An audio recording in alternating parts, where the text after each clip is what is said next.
Madinah. Nggak boleh ada informasi masuk. Tidak boleh orang masuk nanti dia keluar bawa informasi, atau orang Madinah yang keluar, tidak boleh. Pada saat itu Nabi SAW lagi mempersiapkan pasukan. Rupanya ada satu orang kepala suku Ghatafan. Ini namanya nggak asing. Antum pernah dengar di kisah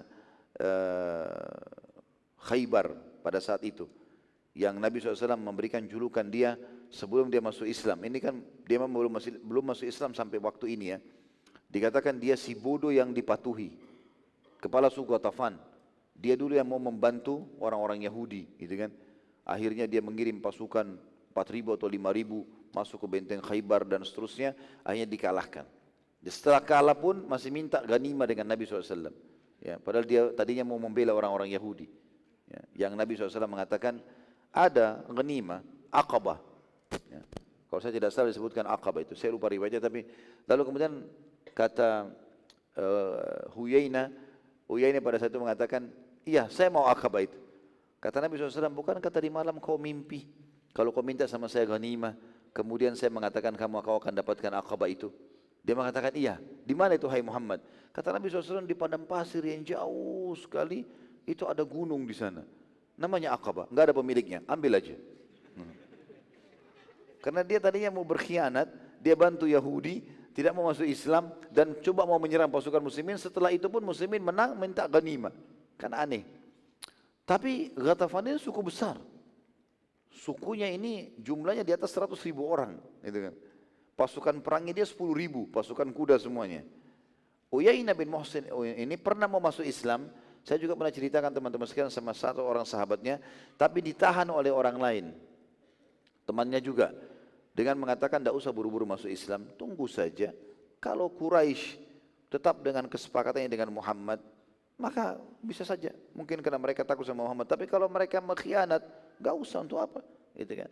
Berarti Quraisy masih kuat. Untuk apa kita beriman kepada Muhammad sementara pasukannya masih dikalahkan? Seperti itulah.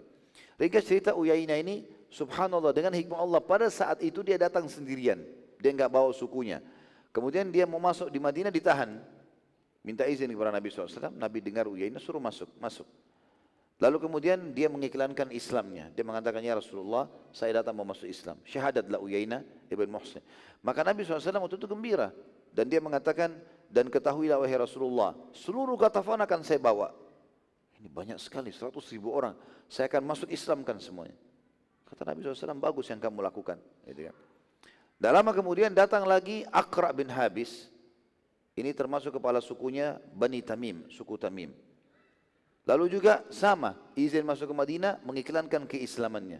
Dan menyampaikan berita gembira kalau sukunya Tamim akan masuk Islam. Baik, sampai sini teman-teman sekalian, ada sebuah kisah, tanda kutip pengkhianatan pada saat itu. Kisahnya Hatib bin Abi Balta'ah. Hatib ini radhiyallahu anhu, sahabat Nabi yang mulia sebenarnya dan ahli Badr. Hadir di perang Badr. Karena dia termasuk ahli Badr, maka dia mengetahui penyerangan ke Mekah.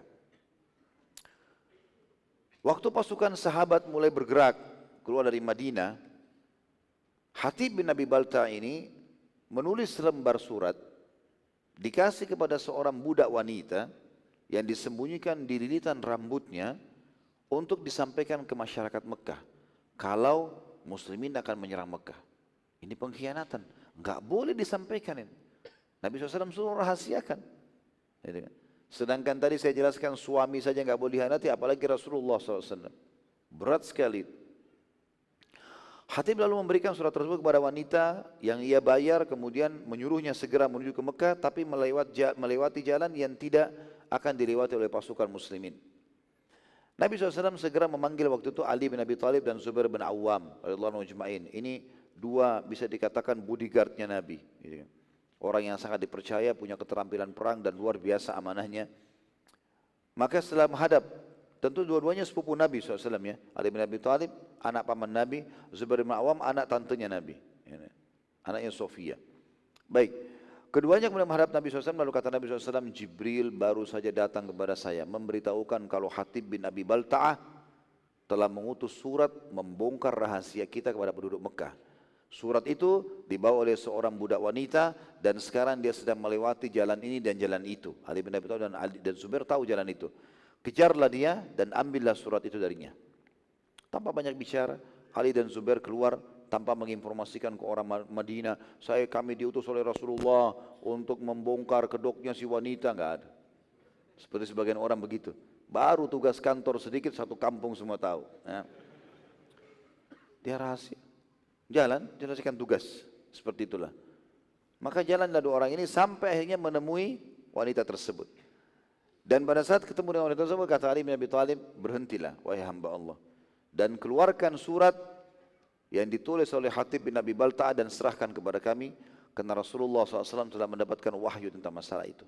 Awalnya, wanita itu terus menolak. Karena dia sudah dibayar. Maka Ali bin Abi Thalib mengatakan kalimat, kalau seandainya kau tidak mau menyerahkan, maka kami akan mengambil secara paksa. Sambil henuskan pedang. Ya. Dan dalam masalah pengkhianatan seperti ini tidak mengenal lagi laki-laki atau perempuan nih. Kalaupun dia perempuan tapi dia mengkhianat, dia mata-mata dihukum, gitu kan. Maka di sini teman-teman sekalian, wanita tersebut karena tahu Ali bin Abi Thalib siapa. Tahu orang ini sangat perkasa, kuat, tegas, enggak main-main soal masalah ini. Maka dia pun takut, maka dia mengatakan, baiklah, alihkan pandangan mata kalian. Karena rupanya dia sembunyikan di belakang hijabnya, di rambutnya dililit lalu dia pakai jilbab, gitu kan.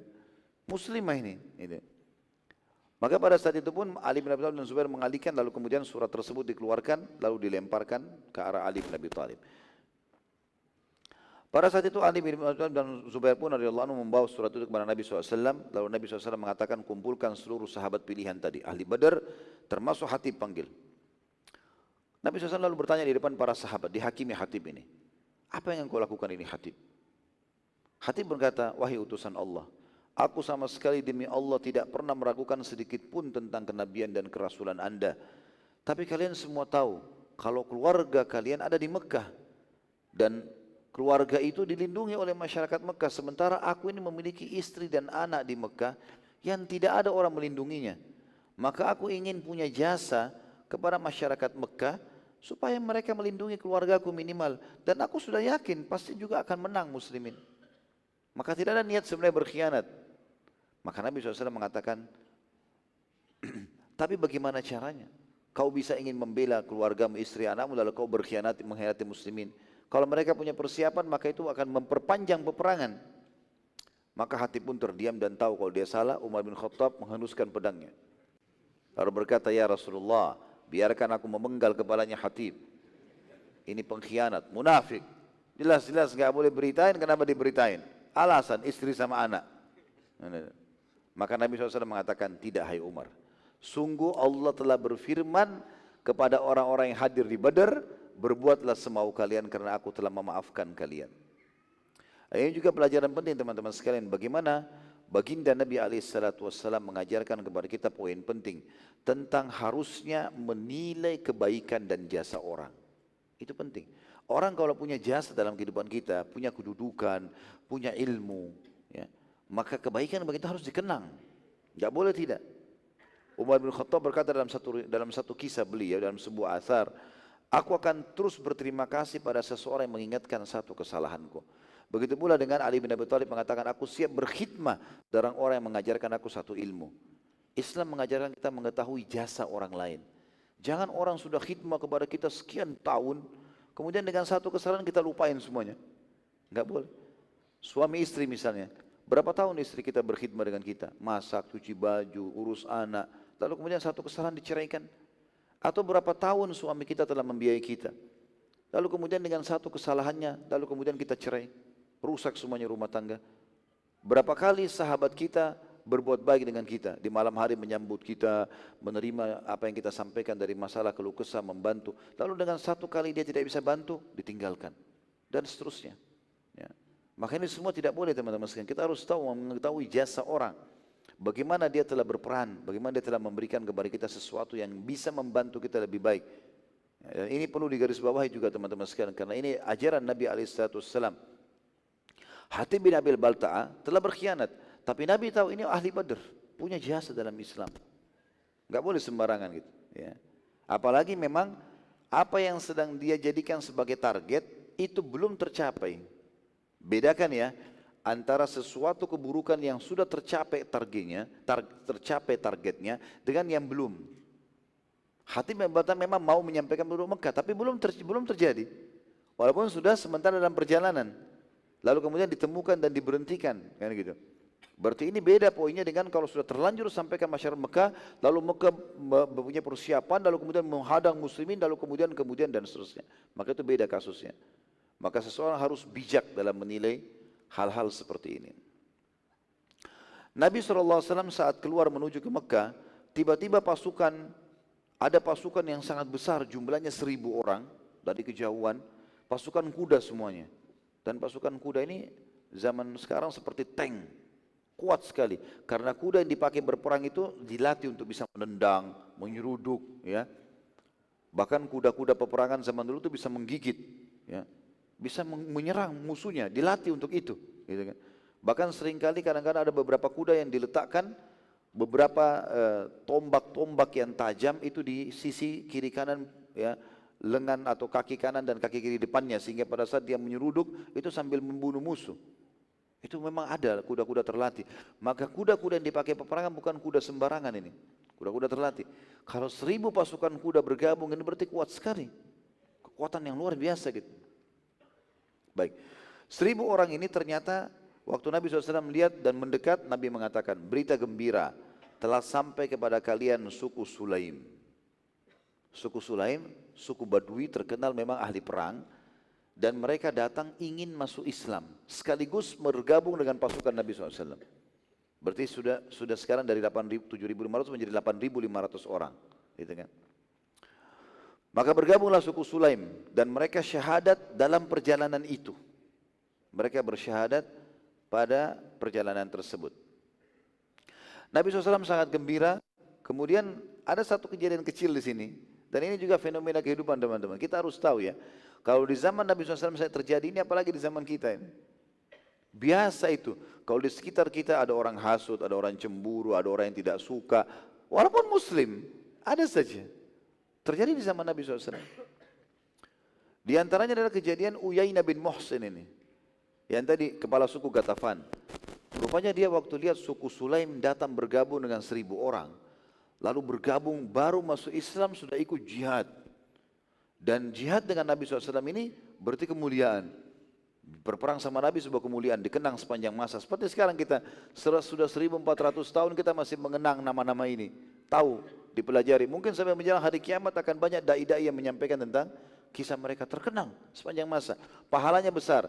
Dan Nabi SAW umumnya menang. Dan kalau menang dapat ghanimah yang banyak. Nanti kita lihat ghanimah melimpah sekali ini. Dari perang Mekah dan perang Hunain melimpah sekali ghanimah, harta rampasan perang. Maka Uyainah cemburu. Kenapa suku Sulaim berhasil datang dengan sukunya, saya datang sendiri. Tapi dia bukan mesalahin dirinya sendiri, enggak, dia buat masalah. Ada orang begitu, dia bukan bergeram buat dirinya sendiri, enggak, dia gelorakan untuk buat masalah dengan orang lain. Ya. Maka apa yang terjadi teman-teman sekalian? Dia menyebarkan isu mengatakan suku Sulaim, wah, bukan ahli perang. Ahli perang itu suku Gatafan. Padahal sebenarnya bermula dari apa? Cemburu hatinya. Tidak ada hubungannya. Kenapa dia nggak bawa suku itu, salah dia sendiri kan gitu. Tapi sebenarnya dia gelorakan itu. Mendengar itu, suku Sulaim orang baru masuk Islam. Tidak ada ilmunya ini. Baru syahadat. Dengar Uyainah bilang begitu, tiba-tiba kepala sukunya menyuruh 1.000 pasukan menghadap ke Uyainah. Lalu kata dia, hai Uyainah, kalau kau mau, sekarang kami bisa melangkah pergi ke Gatafan memerangi sukumu. Hampir ribut ini gara-gara ini. Gara-gara ini saja, hasut hati ini, bahaya sekali. Sebenarnya tadi Uyainah sederhana, dia suka, sudah dia sendiri kan gitu. Ini enggak, dia sebarin isu.